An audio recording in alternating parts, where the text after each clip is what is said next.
Hearts of Midlothian are set to hold fresh talks with their captain, Lawrence Shankland, to determine whether the 29-year-old Scotland striker could still be persuaded to stay at Tynecastle Park beyond the end of his contract this summer.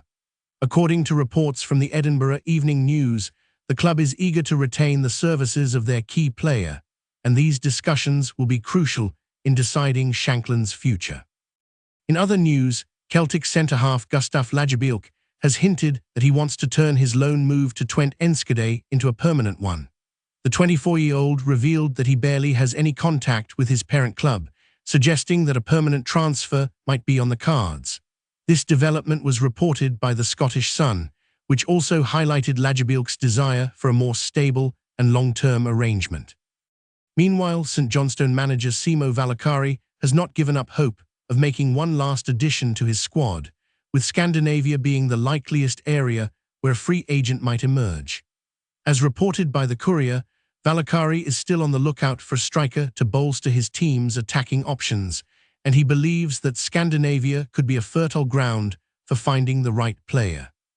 In a significant transfer deal, Arsenal and St Johnstone have agreed on a deal for 15-year-old Callan Hamill, with the Perth club set to bank an initial six-figure fee for the Scotland youth fullback. The Courier reported that the transfer fee could swell significantly due to realistic add-ons and sell-ons, making this a lucrative deal for St Johnstone.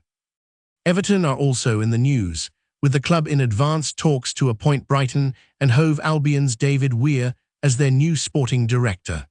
According to Football Insider, Toffee's manager David Moyes is pushing hard for the return of his former captain to Goodison Park, and this move could have significant implications for the club's future.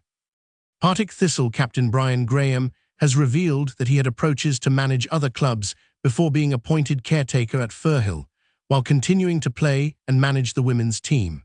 However, the 37-year-old striker refuses to say whether or not he wants the job permanently, leaving his future uncertain. The Herald reported on Graham's situation, highlighting the complexities and challenges of his current role.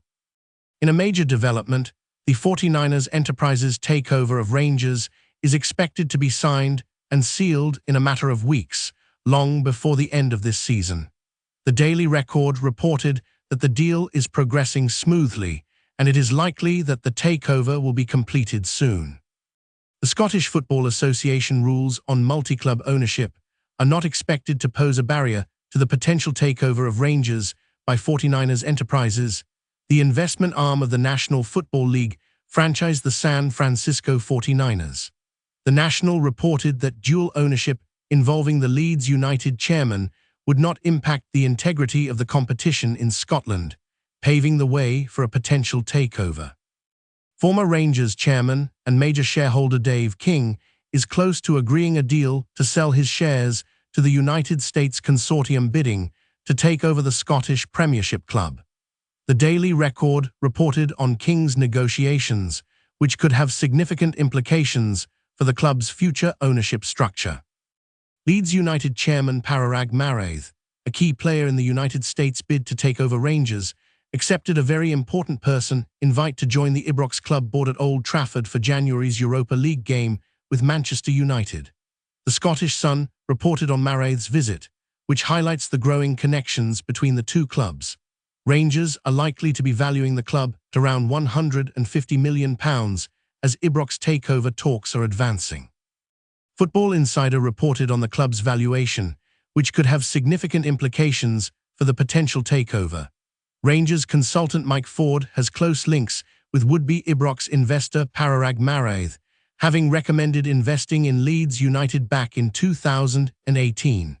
The Scottish Sun reported on Ford's connections, which could have played a role in shaping the current takeover talks. As the situation continues to unfold, it is clear that the future of Scottish football is full of exciting developments and complex negotiations. With several high-profile deals and takeovers on the horizon, fans and pundits alike will be eagerly watching the progress of these stories. If you want to stay informed about everything that matters, why not explore more about what we're sharing? In the description of this video, you'll find additional resources that will enrich your understanding of the subject. Our commitment goes beyond informing Daily, we bring stories that truly matter, whether from behind the scenes of technology, cultural movements, or global events shaping the future. If you believe that being well-informed is essential to understanding the world, this is the moment to join us. With just 2 clicks, subscribe to the channel and activate the notification bell. This way, you ensure access to in-depth analysis, unique contexts, and a broader view of events. Don't let crucial information go unnoticed. Click now, become part of our community, and join us in deciphering the impact of news on the future we're building together.